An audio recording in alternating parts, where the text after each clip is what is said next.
अस्सलामु अलैकुम। Today's motivations.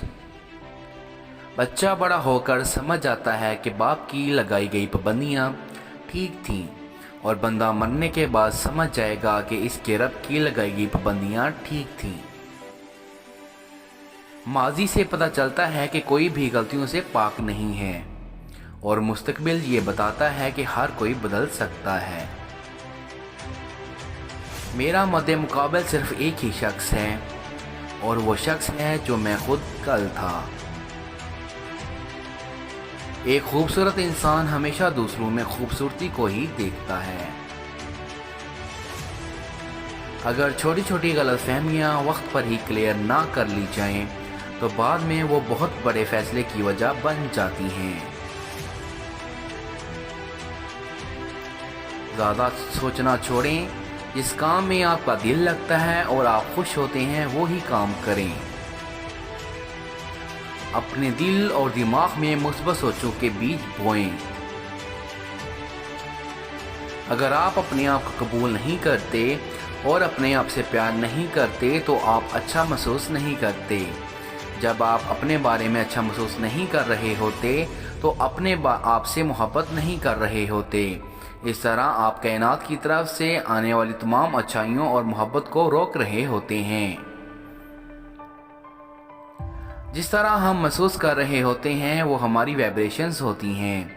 अगर हम खुश हैं और अच्छा महसूस कर रहे हैं तो हमारी वाइब्रेशन अच्छी होती हैं, और अगर हम परेशान हैं और बुरा महसूस कर रहे हैं तो हमारी वाइब्रेशंस अच्छी नहीं होती। अच्छी वाइब्रेशन अच्छी ज़िंदगी का पेशे खैमा होती हैं, और बुरी वाइब्रेशंस बुरी ज़िंदगी की खबर दे रही होती हैं। इंसान अपने बारे में जैसी सोच रखता है उसी से उसकी किस्मत का तयन होता है। ज़िंदगी में खुशियों का दारोमदार इस बात पर होता है कि आप कितना अच्छा सोच सकते हैं। अच्छी सोच और बुरी सोच आपके हालात का तयन करती है।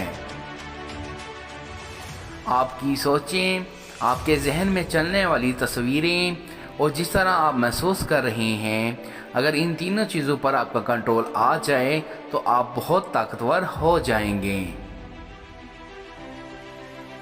आपको सिर्फ एक ही शख्स रिजेक्ट कर सकता है और वह है आप खुद।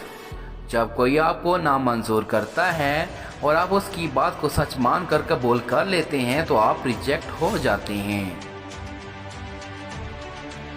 आपकी सोच आपके लिए या तो एक दुआ की तरह होती है या बद्दुआ की तरह। सोचों का इंतखाब खुद अक्लमंदी और एहतियात से करें। अगर आपको समझ आ जाए कि आपकी सोच में कितनी ज़्यादा ताकत है तो आप कभी मनफी सोच ना सोचें। मनफी सोच वो है जो आपको कमतर या नाखुशगवार महसूस करवाए। जो सोच आपको परेशान करे, सुकून को ख़राब करे, खुद पर एतमाद ख़त्म करे, उसे मनफी सोच कहते हैं। अपना किरदार बनाने में इतना मशगूल हो जाओ कि दूसरों पर तनकीद करने का वक्त ही ना मिले। जो सोच आपको हौसला दे, खुशी दे और आपके अंदर एतमाद पैदा करे उसे मुस्बत सोच कहते हैं। अगर आपके तस्वुरात में उन चीज़ों की तस्वीरें चल रही हैं जो आप नहीं चाहते कि आपके साथ हों, तो आपके तस्वुरात आपके ख़िलाफ़ इस्तेमाल हो रहे हैं। इरादे और कोशिश से ना सिर्फ उन्हें चीज़ों की तस्वीरें अपने जहन में चलाएं जो आप चाहते हैं कि आपके साथ हों। अल्लाह हाफिज़।